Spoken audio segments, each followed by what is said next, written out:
It's not new that the financial world has been facing scammers and swindlers, from the Italian-American Charles Ponzi, who tricked thousands of people with a pyramid scheme in 1920, to Bernie Madoff, who went from the highest circles of Wall Street to a 150-year prison sentence for a hole that reached $65 billion. But among the many figures who have been at the center of global financial scandals, one in particular stands out for its extravagance. We're talking about Jho Low, accused of pulling off a scam worth at least $4.5 billion. Jho Low is one of the most wanted men on the planet. The Malaysian businessman was a true international playboy, using his illicit earnings to fund a luxurious lifestyle, including luxury properties, private jets, a $250 million yacht, and parties with celebrities like Leonardo DiCaprio and Paris Hilton. Today, we're going to uncover the story of the man who scammed Malaysia's sovereign wealth fund for over a decade and was never seen again, and also explore why this controversial figure is connected to the Brazilian entrepreneur Eike Batista. But before we get into it, don't forget to smash that like button, subscribe to the channel, and turn on notifications. Born in the small island of Penang in Malaysia in 1981, Jho Low grew up in a moderately wealthy Chinese family. His father founded the investment holding company MWE Holdings, and his grandfather was a prominent businessman from Guangdong, China. As the youngest of 3 siblings, Jho took advantage of his family's resources and went to study at Harrow School in London. The school is known for having notable alumni like former British Prime Minister Winston Churchill and India's first Prime Minister. Despite coming from a well-off family, Jho found himself surrounded by classmates from even wealthier families and quickly began finding ways to impress them, so he'd feel more included in their circles. Jho would invite some of his classmates to spend holidays in Malaysia, where he'd organize private events and even pretend to be part of the Brunei royal family. Even as a young man, the Malaysian had a huge power of persuasion, pretending to come from a billionaire family more for fun than anything else. But by doing so, he got closer to important people, most of whom didn't question his lies. This is how Jho developed a very close relationship with his schoolmate, Riz Aziz, a confidant of Malaysia's former Prime Minister Najib Razak. Keep that name in mind. It's going to be crucial in this story. After finishing his studies at Harrow, Jho Low moved to the United States, where he graduated from the Wharton School at the University of Pennsylvania. There, he continued to build connections with Malaysians, as well as important people from Kuwait and Jordan. On top of that, he started managing money for some friends and family. But of course, he didn't stop impressing his classmates with even more stories. For his 20th birthday, Jho rented Shampoo, one of the trendiest nightclubs in Philadelphia at the time, for $40,000 for his private party. After graduating in 2005, he returned home hoping to work with the network he had built at Wharton, helping them with their investments. Jho was ready to reap the benefits of what he had sown. His first big deal came in 2006, when he bought a luxury apartment building in Kuala Lumpur for the Kuwait Finance House. According to the New York Times, a year later, Jho formed an investment group that included a Malaysian prince, a sheikh from Kuwait, and an Abu Dhabi friend, Mansour bin Zayed Al Nahyan, now the vice president of the United Arab Emirates. Jho managed the resources and organized meetings for the group with influential business personalities, including his schoolmate, Najib Razak's stepfather. The two became even closer, and in 2009, Najib Razak became the Prime Minister of Malaysia. By this point, Razak was convinced Jho was a big-time businessman, but in reality, it was all just interest. Thanks to his closeness with the Middle Eastern world, Jho Low was really interested in something else, creating a sovereign wealth fund.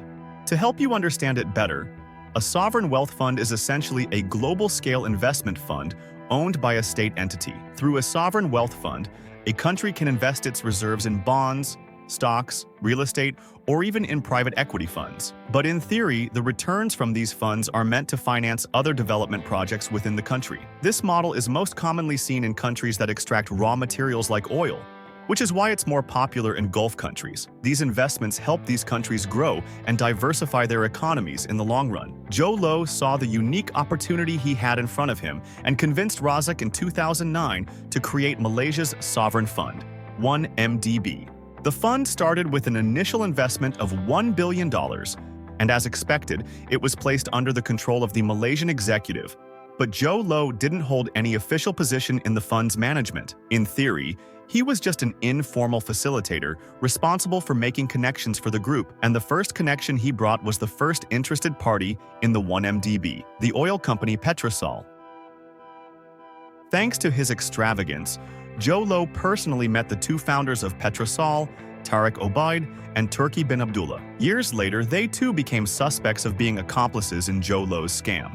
In August 2009, a crucial meeting took place aboard the super yacht Alpha Nero in Monaco, on the French Riviera. The group signed an agreement that would be formalized in September of that year. 1MDB and Petrosol thus formed a joint venture worth $2.5 billion. The deal stated that the Saudi company would invest $1.5 billion in the new joint venture, while 1MDB would contribute $1 billion.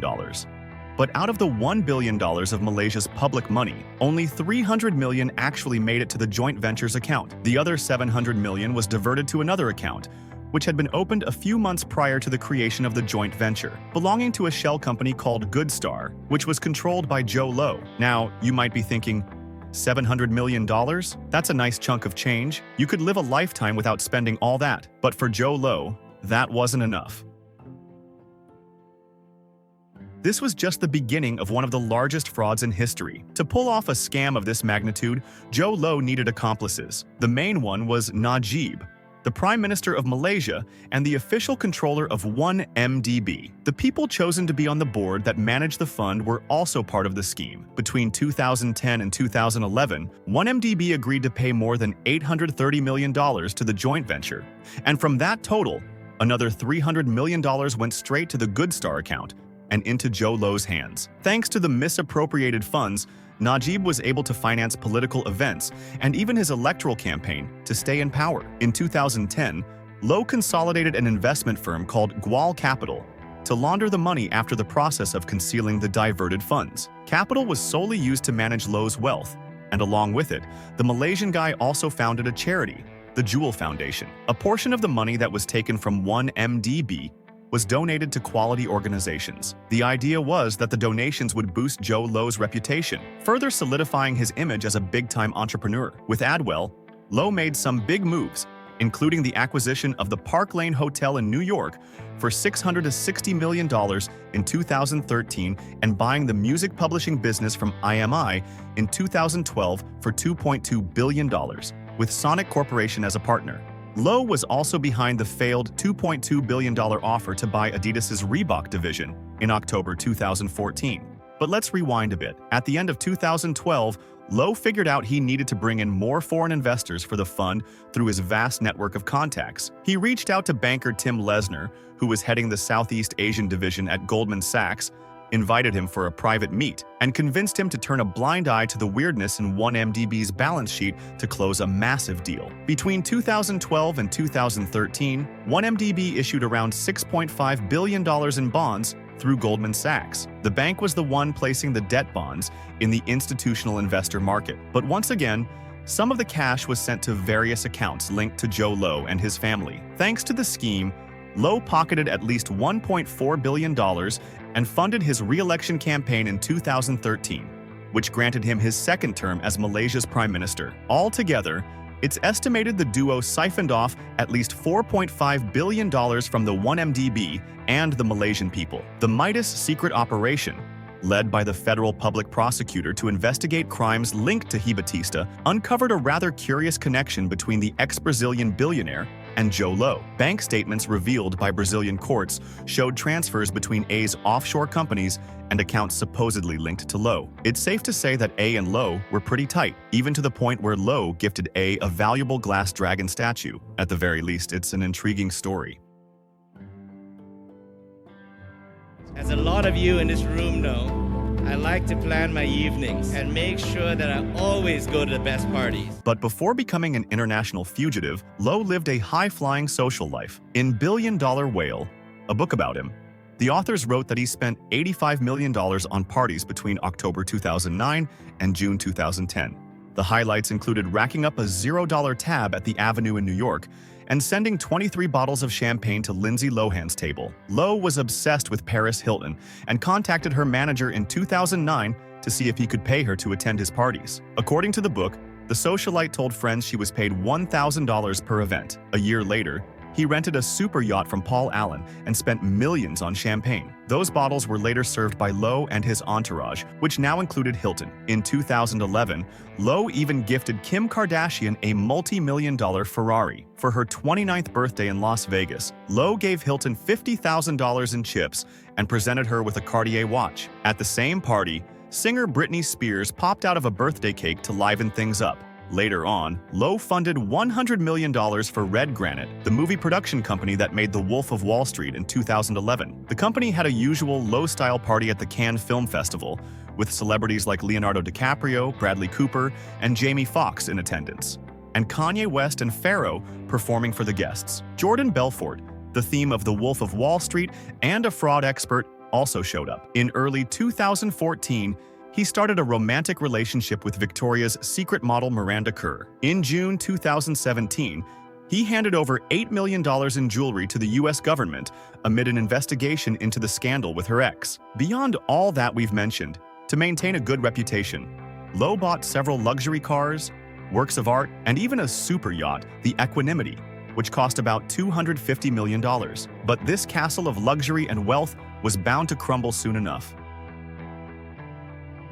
As years went by, the first questions about 1MDB started popping up. In 2015, Malaysian media pointed out that the sovereign fund had financed just one project at a military base. Najib never made the fund's financial statements public, and the luxury castle built on embezzled money started to collapse. One man is responsible for blowing the whole scheme wide open, Javier Justo. Javier worked alongside Tarek, founder of Petros Health. At one point, he stopped receiving his share of the deal to stay quiet and decided to take revenge. Javier then passed thousands of documents and 227,000 emails to journalist Clark Castle-Brown. And that's when the 1MDB bomb finally exploded. In 2015, a report brought everything to light: Najib Razak's involvement and Jho Low's name as the architect of the scheme. It was discovered that 1MDB had accumulated $11 billion in debt. However, unlike Najib and others, who never imagined the scheme could be exposed, Low had already planned everything, and when the authorities came knocking,